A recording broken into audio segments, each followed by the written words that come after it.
Good afternoon, Shalom. I would like to talk about many of the things I've heard, but I'm going to stick to what I had prepared because it seems the possibility of a future Iran with nuclear arms consumes the attention of most people in Israel and its political and military leadership. However, what lies beyond Iran, just east of the Straits of Hormuz, is another threat that seldom causes a ripple either inside Israel or among the academics and experts in North America or Europe. I'm referring to Iran's next-door Islamic neighbor that, unlike Iran, already brandishes about 100 nuclear warheads. With an Islamic zeal and barely concealed contempt for, quote-unquote, the kuffar, primarily the Jews and Hindus. In meeting with leading Jewish intellectuals and academia in North America, and some in Israel itself, I'm struck by the lack of interest they have about Pakistan, let alone its nuclear program. Few write about the internal dynamics of Pakistan that has emerged today as the world's #1 source of jihadi suicide bombers and ground zero for the training of Islamic terrorists around the world. Allow me to dwell on the facts as brought to us by those who know the country's nuclear program. Pakistan's leading anti-nuclear activist is a nuclear physicist, Professor Pervez Hoodbhoy of MIT. In his new book, Confronting the Bomb, he has this to say about Pakistan's nukes. Quote, "The fear of loose nuclear weapons comes from the fact that Pakistan's armed forces harbor a hidden enemy within their ranks. Those wearing the cloak of religion freely walk in and out of top security nuclear installations every day. The fear of the insider is ubiquitous and well-founded."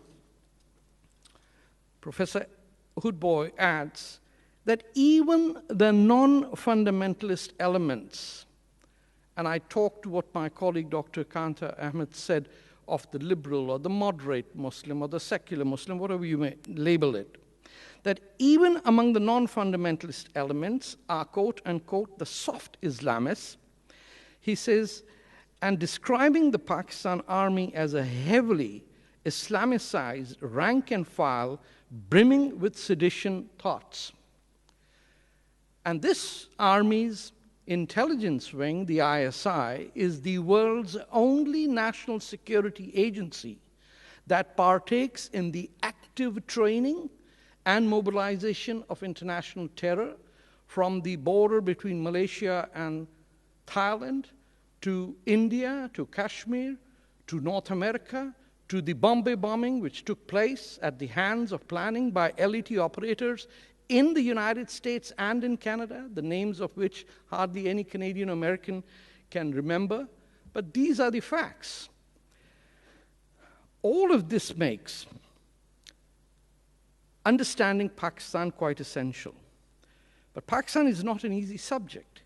It is one of the few multi-ethnic countries with a multilingual population dominated by Punjab, a civil war in Balochistan, a disputed border with Afghanistan, hundreds of thousands of troops on war footing at the Kashmir line of control against India, a so slow and continuous slaughter of the country's religious minorities, and now, this year, China's strategic interest at the mouth of the Straits of Hormuz when it bought over Pakistan's militarized port of Gwadar.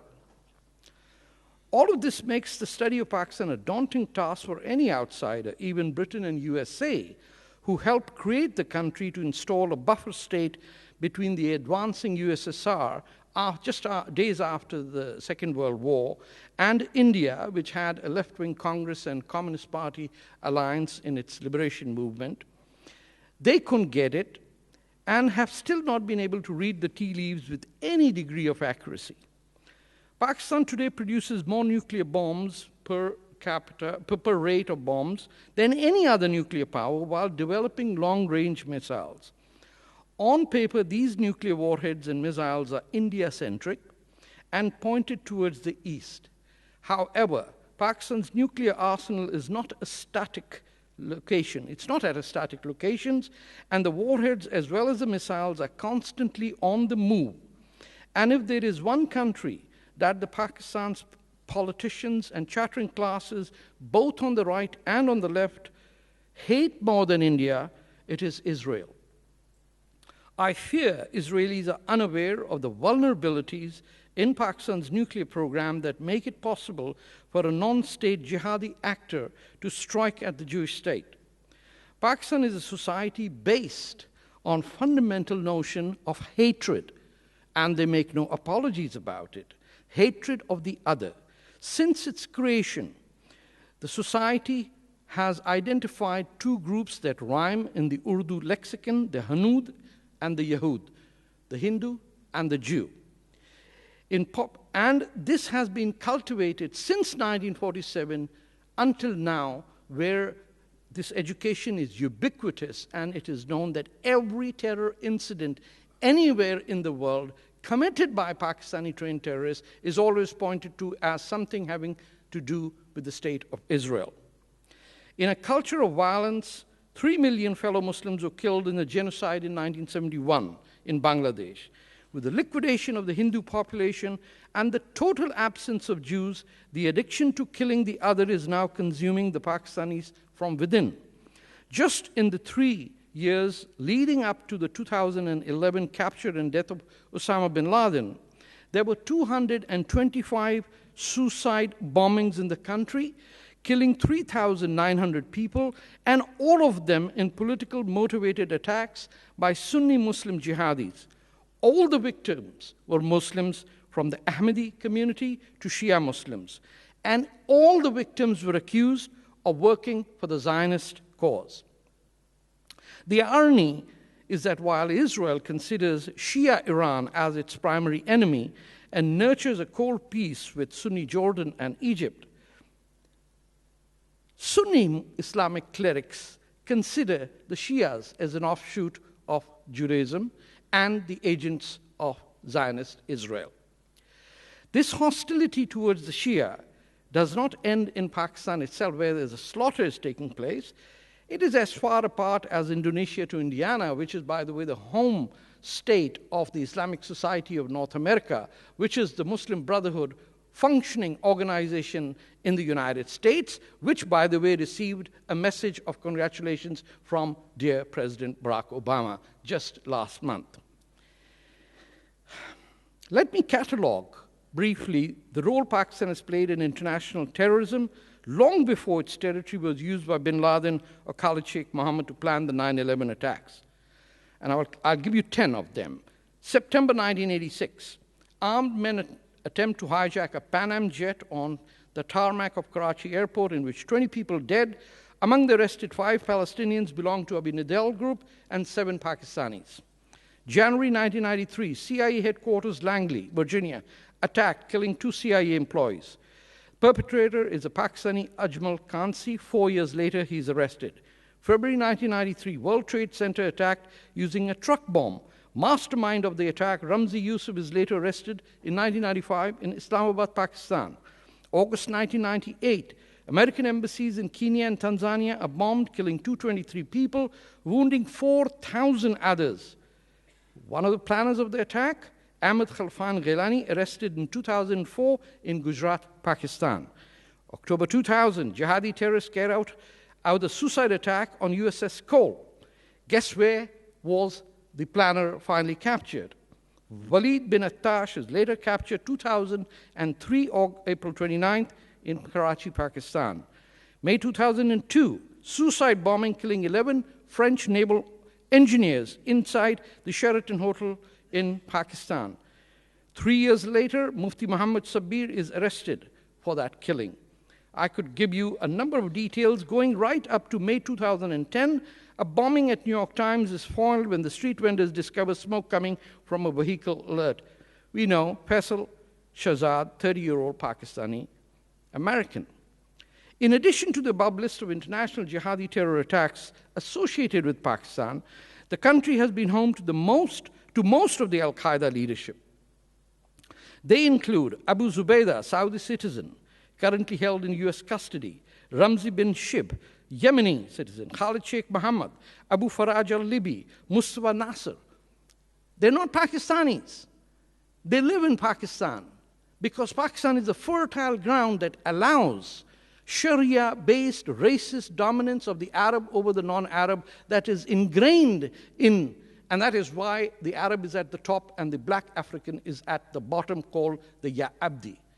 These are the reasons of terrorism that we have to fight, which I am very sorry our North American colleagues and even the British colleagues still can't get it after 12 years. They still talk in terms of terrorism, of fighting the Irish or the American or the Sandinistas or whatever. This is a group of people that wants to die to live. The other terrorists are the people who want to take over to create their own demented form of a world. The jihadi Islamists consider this earth to be a transit lounge where they are suffocating. It's a death cult from which they wish to escape. If you can't get that, you will spend another 12 days and another 12 years, another 12 conferences, and you'll be exactly at the same point. Because there are two countries on earth today that the United States of America funds billions of dollars, Turkey and Pakistan.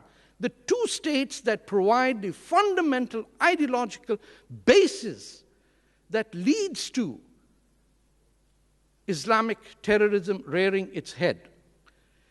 If Turkey, if not a single person can ask for the expulsion of Turkey from NATO, or the embargo on Pakistan, which attacks Mumbai and Delhi and sends terrorists to Bangladesh to the 10-truck program, which I hope people who study terrorism understand, that a Pakistani intelligence-operated army freighter lands in Bangladesh, Chittagong, with 10 trucks of arms and ammunition for India's Manipur separatists in the northeast, in Nagaland. Nobody is studying this because it's too complex to go beyond Iran. Today there is one country in the Islamic world that is saying we will eliminate Islamism by law, and that is Bangladesh. A war of ideas and ideologies is going on where the very survival of the people who can make you win the war against terrorism is happening, but it's unaware. The New York Times reporter doesn't go to Dhaka. There is no pyramids there. Nobody goes to Dhaka. There isn't the Blue Mosque of Istanbul. Get serious if you have to fight against terrorism, because terrorism is not where you're looking for. We made dozens of NGOs that employ people who in the last 12 years have done absolutely nothing except saying Al-Qaeda has been taken off. Oops, they came up again. And this will continue as long as an American president goes to Cairo and says, in the front row, I want the ugliest Muslim Brotherhood people. If you're good looking, sorry, go at the back. Because a Muslim, by definition, has to be an ugly person. And secular, liberal, anti-Islamist Muslims are considered too good looking. Sorry, that's the impression I get from the war on terrorism that America has inflicted and continues to do so. And mind you, for all the people saying there needs to be action in Syria, if America attacks, you have no idea what's going to happen in your neighborhood. Syria will be the next Afghanistan, and Lebanon will follow. So please, if you have to fight this scourge, you have to understand, where is it located? When was the last time you heard of Iranian hijackers or Iranian terrorists? After the Argentinian bombing, there isn't one. I can give you 1,000 terror incidents related to Pakistan, and none will be recognized because the media doesn't cover it. My time is coming short, so I will just end by saying that in this war of ideas, Israel has to play a fundamental role. There are two countries that can do it, India and Israel. They both have very large Muslim minority populations that have equal rights. You've not heard of Indian Muslim terrorists, and you've not heard of Israeli Muslim terrorists.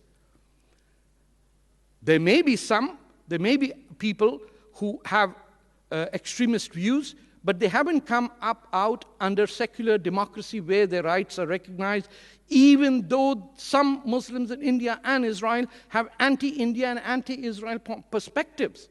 But they are marginalized. And as far as the word occupation goes, if Israel cannot counterattack in the war of propaganda, it will be defeated on the campuses of North America. Trust me, Kurdistan is occupied by 4 Muslim countries: Turkey, Iran, Iraq, Syria.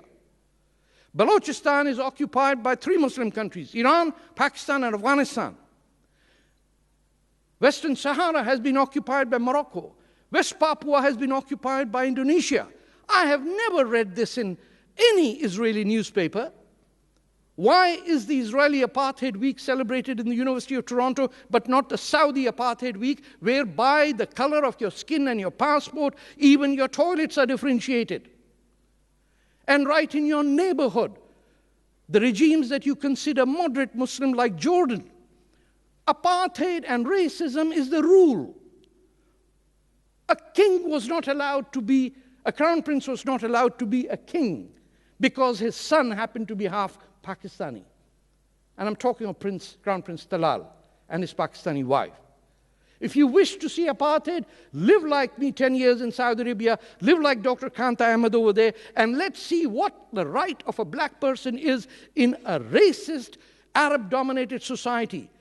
And no one has come up with the answer to say, if you are going to attack the only secular liberal democracy in the Middle East, which is the Jewish state of Israel, then surely we will come up and say, measure up to that standard, and let's see, in the battle of ideas, where does Syria, Egypt, Sudan, Lebanon stand? Why are Palestinians after 60 years don't have the right to vote in Lebanon? When will someone of you speak about that? Forget about the NGOs and the 12 years of studying of counter-terrorism, when the fact is we are the Muslims who are the prime victims of these fascists. And I'll close with my last line. Someone in the last panel said that like cancer, there was no treatment for terror. I have news for you. I beat cancer and I will beat terror. Thank you very much.